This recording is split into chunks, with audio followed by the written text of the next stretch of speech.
Alright guys, so real quick, I want to cover just some of the basic functions of the 250C board and how to use it.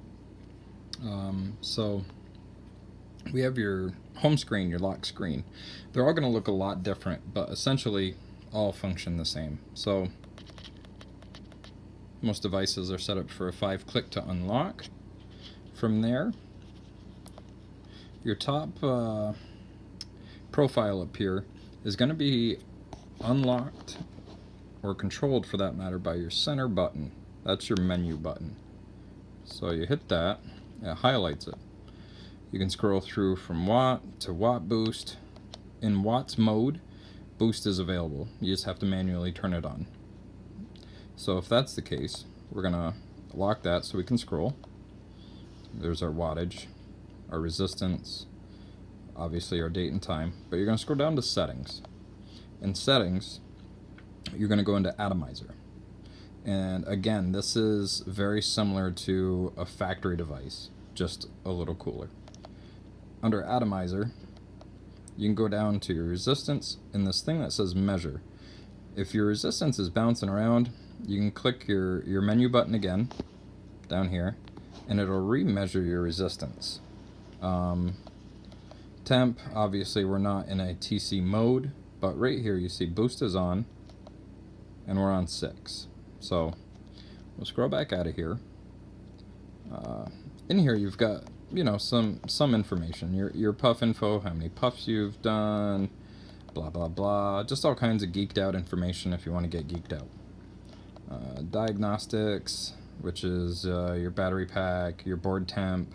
If you're charging it, it'll tell you what your amps and your volts are for your input.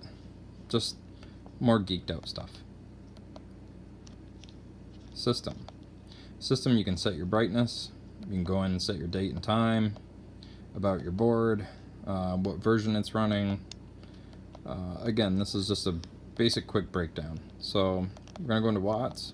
There's watt boost, which is automatically turned on. Again, you can adjust it to whatever you want it at. Next is your TC profiles. So you have nickel 200, titanium, stainless steel. In here, you have two different functions. One is your wattage, one is going to be your temperature. In this profile, you're going to want to make sure to lock in your resistance. Now, I don't have a TC build to put on here to show you, but a lot of people don't use that anymore, and this is more of a basic kind of shakedown on how to work the 250C board. You have stainless steel 430.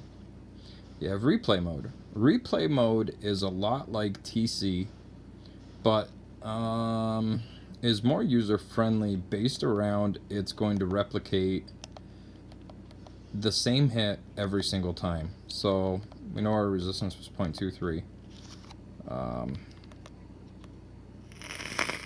So it's going to replicate that hit every single time. So a second burst, a 1.5 second burst, whatever it may be, it's going to do the same thing every single time.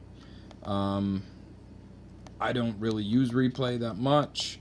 Replay is a good function to use when firing your coils, because sometimes watt mode can be stubborn. Some people would say, well, why are there so many profiles?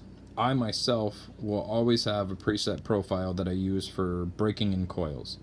I use the Canthal profile. It could be any profile, but I don't have watt boost turned on. It's usually at a much lower wattage, you know, just for breaking in coils. Just something you can kick onto, jump in and out of real quick. You get your stuff all set up, you go back to your watt, 175 watts, you're good to go. So everything is basically controlled by that middle button. That's how you select a profile, that's how you select a menu, that's how you go through and scroll through stuff. And again, if you want to lock it, 5 clicks, you're locked. And hopefully somebody finds some value in this. Bye.